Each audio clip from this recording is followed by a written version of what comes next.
Poetry of the Gods, Howard Phillips Lovecraft. A damp gloomy evening in April it was, just after the close of the Great War, when Marcia found herself alone with strange thoughts and wishes, unheard of yearnings which floated out of the spacious 20th century drawing room, up the deeps of the air, and eastward to olive groves in distant Arcadia which she had seen only in her dreams.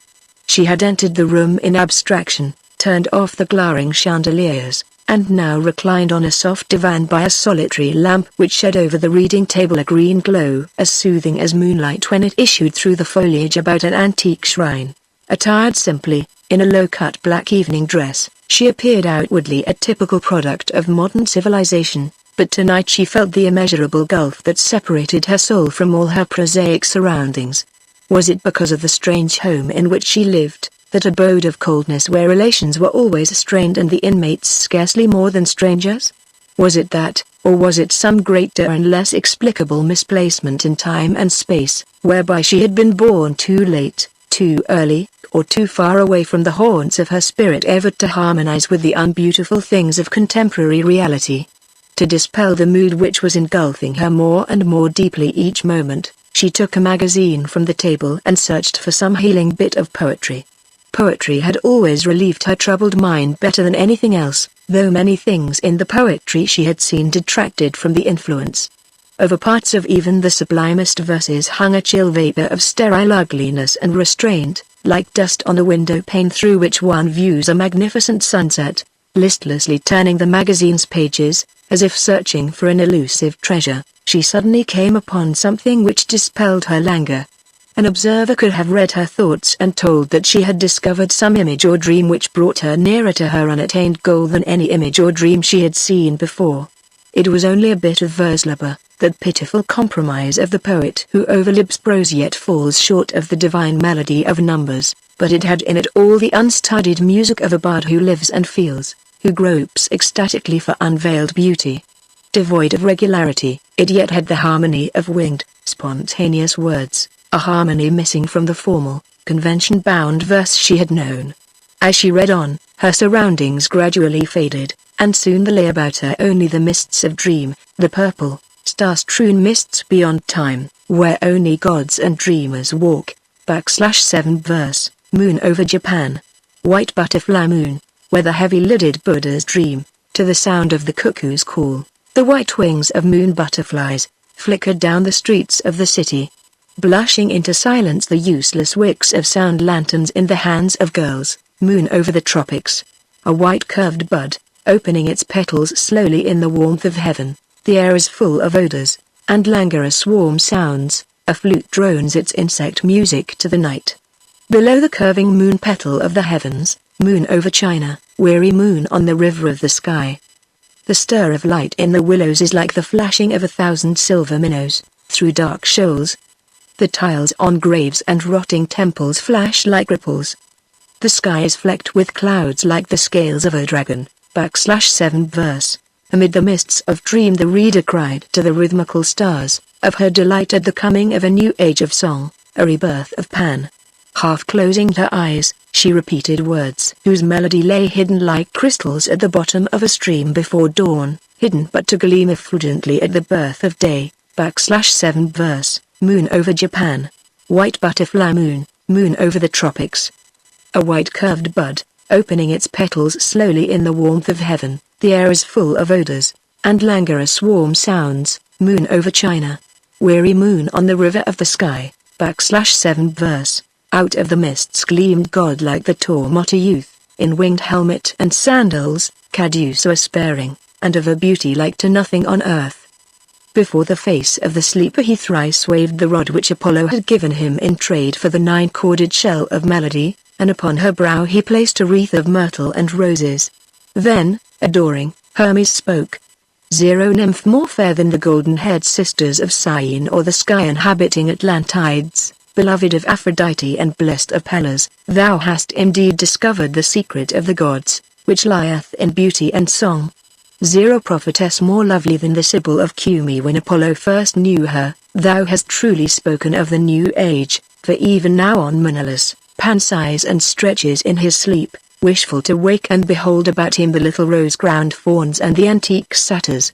In thy yearning hast thou divined what no mortal, saving only a few whom the world rejects, remembereth, that the gods were never dead, but only sleeping the sleep and dreaming the dreams of gods in lotos filled Hesperian gardens beyond the golden sunset. And now draweth nigh the time of their awakening, when coldness and ugliness shall perish, and Zeus sit once more on Olympus. Already the sea about Paphos trembleth into a foam which only ancient skies have looked on before, and at night on Helicon the shepherds hear strange murmurings and half-remembered notes. Woods and fields are tremulous at twilight with the shimmering of white salt ant forms, and immemorial ocean yields up curious sights beneath thin moons. The gods are patient, and have slept long, but neither man nor giant shall defy the gods forever. In Tartarus the Titans writhe, and beneath the fiery Aetna groan the children of Uranus and Gaia. The day now dawns when man must answer for centuries of denial, but in sleeping the gods have grown kind and will not hurl him to the gulf made for deniers of gods. Instead will their vengeance smite the darkness, fallacy and ugliness which have turned the mind of man, and under the sway of bearded Saturnus shall mortals, once more sacrificing unto him, dwell in beauty and delight.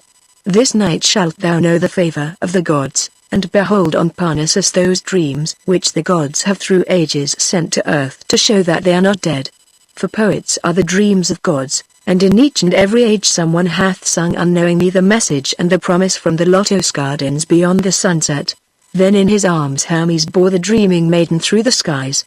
Gentle breezes from the tower of Aeolus wafted them high above warm, scented seas, till suddenly they came upon Zeus, holding court upon double-headed Parnassus, his golden throne flanked by Apollo and the Muses on the right hand, and by ivy-wreathed Dionysus and pleasure-flushed Bacchae on the left hand. So much of splendor Marcia had never seen before, either awake or in dreams, but its radiance did her no injury, as would have the radiance of lofty Olympus, for in this lesser court the Father of gods had tempered his glories for the sight of mortals. Before the laurel-draped mouth of the Corician cave sat in a row 6 noble forms with the aspect of mortals, but the countenances of gods. These the dreamer recognized from images of them which she had beheld, and she knew that they were none else than the divine Maeonides, the Avernian Dante, the more-than-mortal Shakespeare, the chaos-exploring Milton, the cosmic Goethe and the Musallian Keats. These were those messengers whom the gods had sent to tell men that Pan had passed not away, but only slept, for it is in poetry that gods speak to men. Then spake the Thunderer. Zero daughter, for, being one of my endless line, thou art indeed my daughter. Behold, upon ivory thrones of honor the august messengers gods have sent down, that in the words and writing of men there may be still some traces of divine beauty.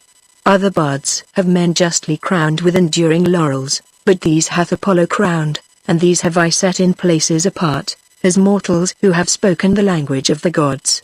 Long have we dreamed in lotos gardens beyond the west, and spoken only through our dreams, but the time approaches when our voices shall not be silent. It is a time of awakening and change. Once more hath Phaeton ridden low, searing the fields and drying the streams. In Gaul lone nymphs with disordered hair weep beside fountains that are no more, and pine o'er the rivers turned red with the blood of mortals. Ares and his train have gone forth with the madness of gods, and have returned Deimos and Phobos glutted with unnatural delight. Tellus moons with grief, and the faces of men are as the faces of Erinyes, even as when Astraea fled to the skies, and the waves of our bidding encompassed all the land saving this high peak alone.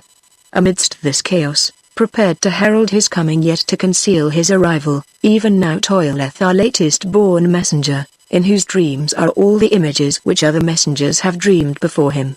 He it is that we have chosen to blend into one glorious whole all the beauty that the world hath known before, and to write words wherein shall echo all the wisdom and the loveliness of the past. He it is who shall proclaim our return and sing of the days to come when fauns and dryads shall haunt their accustomed groves in beauty. Guided was our choice by those who now sit before the Corician grotto on thrones of ivory, and in whose songs thou shalt hear notes of sublimity by which years hence thou shalt know the greater messenger when he cometh. Attend their voices as one by one they sing to thee here. Each note shall thou hear again in the poetry which is to come, the poetry which shall bring peace and pleasure to thy soul, though search for it through bleak years thou must.